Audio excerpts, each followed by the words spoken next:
خیر کا ذکر کریں گے، خیر کا، اگر اپنے اندر کوئی کوتاہی ہو تو اس کا بھی اظہار کریں گے۔ میرے عزیزو، میرے نبی پاک صلی اللہ علیہ وسلم کو جن لوگوں نے حضور کے زمانے میں ہوتے ہوئے نہ مانا، ایسا نہیں تھا کہ ان پر حق واضح نہیں تھا، انہیں پتہ تھا سچ کیا ہے، لیکن وہ گروہ پرست تھے، حق پرست نہیں تھے۔ جو حق پرست تھے وہ حضرت سلمان فارسی کی طرح فارس سے بھی چل کے آ گئے، وہ حضرت صہیب کی طرح روم سے بھی آ گئے، وہ دور دراز سے بھی آگے۔ حق پرست تھے نا، حق ڈھونڈتے، کئیوں کے گھر تک حق گیا، گھر تک ان کو اپنی دہلیز پر سچ ملا، لیکن حق پرست نہیں تھے، گروہ پرست تھے، وہ قبول نہیں کر سکے۔ آج بھی میں نے دیکھا ہے بڑے بڑے سیاستدانوں کا نیک ہونے کو دل کرتا ہے، بڑے بڑے مالداروں کا کسی درویش کا مرید ہونے کو دل کرتا ہے، سیکھنے، لیکن وہ نہ جان ہی نہیں چھوڑتی۔ نہ چودھری صاحب کا کوئی پیر ہوتا ہے، نہ پڑھے لکھے آدمی کا، نہ مالدار، ان کا کیسے پیر ہوگا؟ ممکن ہی نہیں ہے۔ کس طرح اپنے آپ کو وہ بٹھائیں گے طالب علموں کی صف میں؟ ان کے لیے اس لیے رہ جاتے، خیر نہیں پا پاتے۔ آپ نے جب تک وہ چیز چھوڑی نہیں، پیالہ بھرا ہوا ہو تو کوئی اس میں شے اور ڈالی جا سکتی ہے، اس کا تو خالی ہونا شرط تھا۔ ہم بڑے بڑے بزرگوں کے پاس گئے لیکن پیالے بھرے ہوئے تھے، کیسے کوئی شے آتی؟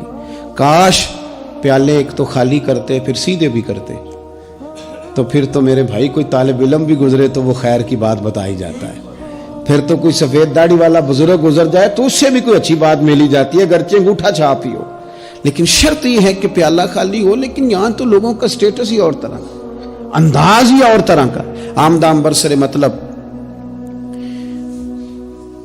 نبی کریم علیہ السلام کے زمانہ مبارکہ کے قریب ایک جھوٹے مدعی نبوت کو حضرت ابوبکر صدیق نے قتل فرمایا، بھیج کے صحابہ کی جماعت۔ اس کا نام تھا مسیلمہ کذاب۔ عرب کے اندر جو قبیلوں کی تقسیم اوپر جا کے ہوتی تھی، اس میں نبی پاک کے قبیلے کو بنو مدر کہا جاتا تھا، اور مسیلمہ کذاب کے قبیلے کو بنو ربیعہ کہا جاتا تھا۔ جب صحابہ اس کو قتل کرنے کے لیے پہنچے نا، ذرا بات سننا کتنی دلچسپ ہے، صحابہ قتل کرنے کے لیے پہنچے تو جو لوگ اس کو ماننے والے تھے نا، بنو ربیعہ قبیلے کے، ان سے لوگوں نے پوچھا کہ یہ سچا ہے کہ جھوٹا ہے؟ انہوں نے کہا 100% جھوٹا ہے۔ تو انہوں نے کہا تمہارا نبی رحمت صلی اللہ علیہ وسلم کے بارے میں کیا خیال ہے؟ کہنے لگے وہ اتنے سچے ہیں کہ سورج سے زیادہ چمکدار ہے ان کی سچائی، چاند سے زیادہ روشن ہے ان کی سچائی۔ انہوں نے کہا پھر تم اس کے پیچھے کیوں لگ گئے ہو؟ کہنے لگے ہماری برادری کا جو ہوا، ہمارے قبیلے کا تو ہے نا۔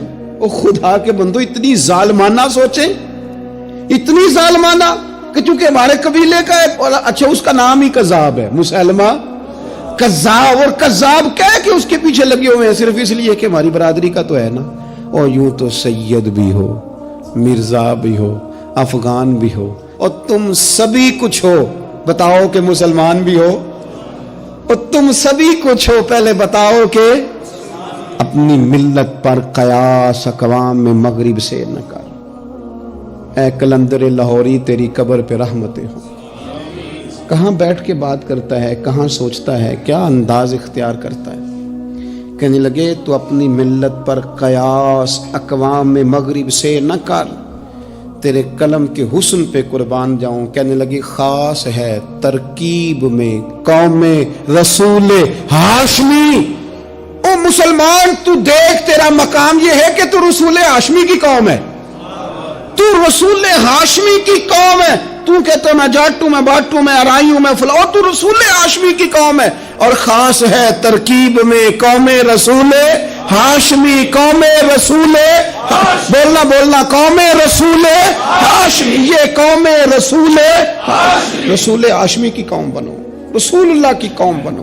ہمیں نہیں بننا فلانی برادری، فلانا قبیلہ، فلانا منصب، نہ قوم رسول خاص ہے ترکیب میں قوم رسول ہاشمی، رسول ہاشمی کی قوم بنے۔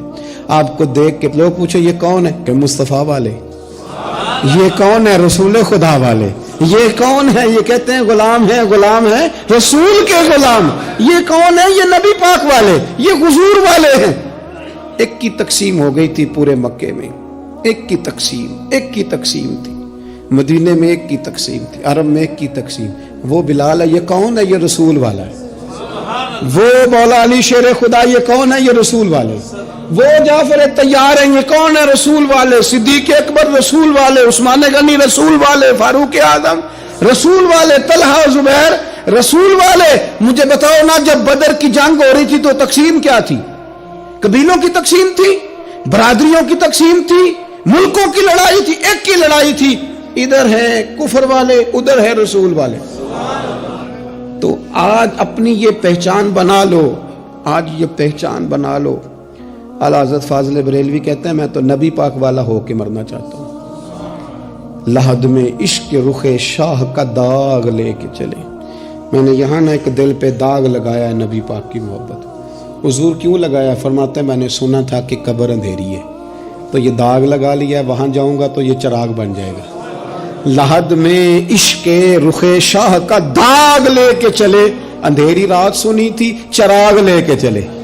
اور بیدم شاہ وارسی کہتے ہیں میں نے نا اپنے کفن کے اندر حضور کی یادیں چھپا لی. اپنے کفن کے اندر حضور کی یادیں چھپا کے لے گیا. میں مرا نا جب پسے مردن فرشتوں نے تلاشی لی تو کیا نکلا. فرشتے آ کے ڈھونڈنے لگے کیا عمل لے کے آیا، کیا عمل ہے. انہوں نے ڈھونڈا، تلاش کی، رجسٹر کھولے، میرا کفن کھولا، ٹٹولا.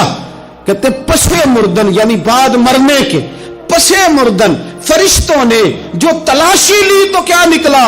فقط ایک دل کے گوشے سے خیال مصطفیٰ نکلا، صرف حضور کا خیال نکلا. اور میرے بزرگ فرماتے ہیں عشق سرکار کی ایک شمع جلا لو دل میں، بعد مرنے کے قبر میں بھی اجالا ہو. حضور والے بن کے جیو گے نا تو پھر حضور والے بن کے مرو گے، اور جب حضور والے بن کے مرو گے تو حضور والے بن کے اٹھو گے. اور جو حضور والے بن کے اٹھیں گے نا، حضور والے بن کے اٹھیں گے، ان کا مقام یہ ہوگا کہ رضا اب پل سے وجد کرتے گزریے. ہمیں کوئی کسی کا ڈر ہے؟ ہم تو وجد کر کے گزریں گے. کیوں کہ ہے رب سلم صدائے محمد. ہم رسول والے بن کے جیے تھے، رسول والے بن کے مرے، رسول والے بن کے اٹھے. وہ دیکھو ہمارے رسول سلامتی کی دعائیں مانگ رہے ہیں. تو رضا پل سے وجد کرتے گزریے کہ ہے رب سلم صدائے محمد.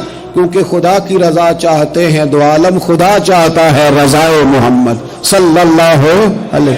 اے اللہ ہمارے ذہنوں سے یہ تعصبات کے سارے. ویڈیو دیکھنے کا شکریہ. اگر آپ چینل پر نئے ہیں تو سبسکرائب کر لیں اور ساتھ ہی ساتھ بیل آئیکن پر بھی کلک کر دیں تاکہ یوٹیوب ہماری ہر ویڈیو کا نوٹیفیکیشن سب سے پہلے آپ کو بھیج دے. جزاک اللہ.